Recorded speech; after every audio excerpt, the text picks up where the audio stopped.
أحبتي، دمتم بخير. ما سنتناوله اليوم بحث فكري بعنوان المعرفيون بمواجهة الخوف في كردستان. المرض ذلك الرامز للضعف الذي هو طبيعة البشر، مذ سلكوا طرقا مختلفة لعيش الحيز الزمني من حياتهم لحين يعانقون الموت، وهو بمثابة القناعة المتصلبة عن سلسلة عوائد وتقاليد مجتمعية تقود المرء لاستعمال لا شعوره لامتصاص الموروث الاجتماعي منذ طور الطفولة، لأن الطفل يمس ثدي أمه وإصبعه فيما بعد ولا يكتفي، بل يمس بحدسه وإحساسه مع تقادم نمو فكره عوائد ومعتقدات البيئة والسلوكيات المحيطين به. لهذا نجد الجهد الإبداعي مواكبا لخلاجات المرء ومدركاته على حد سواء لإسباغ القيمة المثلى للمجابهة وبيان حقيقته المتطلعة لحياة أكثر عدلا ورفاهية، تأكيدا للطاقة التي تسعى دون تمييز أو هدف، والتي تذهب لخدمة السلطة ومآربها، حيث نجد المعنى في رحلة الإنسان المعرفي في رحاب الوجود، انطلاقا من جغرافيته التي يحملها في سيمائه وسلوكه ومواقفه وثقافته، تجعلنا نقف أمام حقيقة التطلعات الحثيثة لإيجاد حياة أفضل خالية من العبودية والتسلط الناتجين عن امتصاص الخوف والجهل، وكذلك جملة التقاليد السلطوية في عبادة الجماهير للرعب القائم في حياتها ومؤسساتها.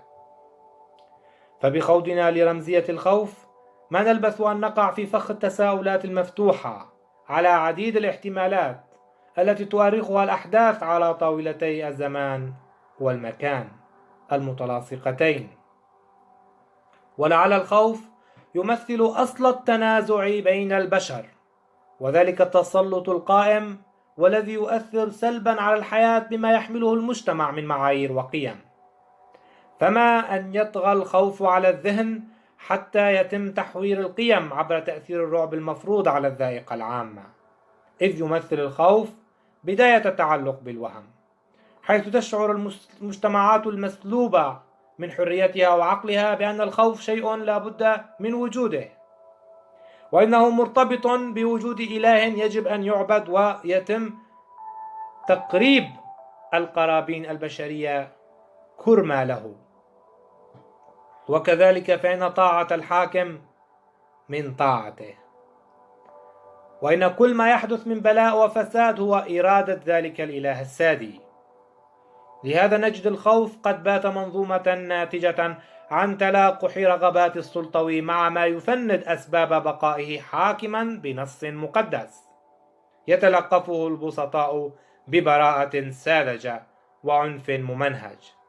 لقد امتزج الخوف بالمكان والزمان والتربية والمعرفة التي يتلقاها التلاميذ في المدارس، وقد جعلت الحلوق مكتظة بالأنين والكآبة جراء تقمصها للخوف باحترافية، حتى صارت الثقافة الشعبية والمكتسبة من حقول التربية والتعليم وجها لطبيعة المجتمع. لهذا ظلت الشجاعة في الخطاب الشرق أوسطي مجرد وسيلة لتقمص ماضي متخم بالأكاذيب والاعتزاز الوهمي، والذي لا يمكن الاستنجاد به لبناء شجاعة مستمدة من الواقع الشاحب، أي من هذا الحاضر المحاصر بأغلال السلطة وممارساتها التعسفية تجاه المجتمع والأفراد.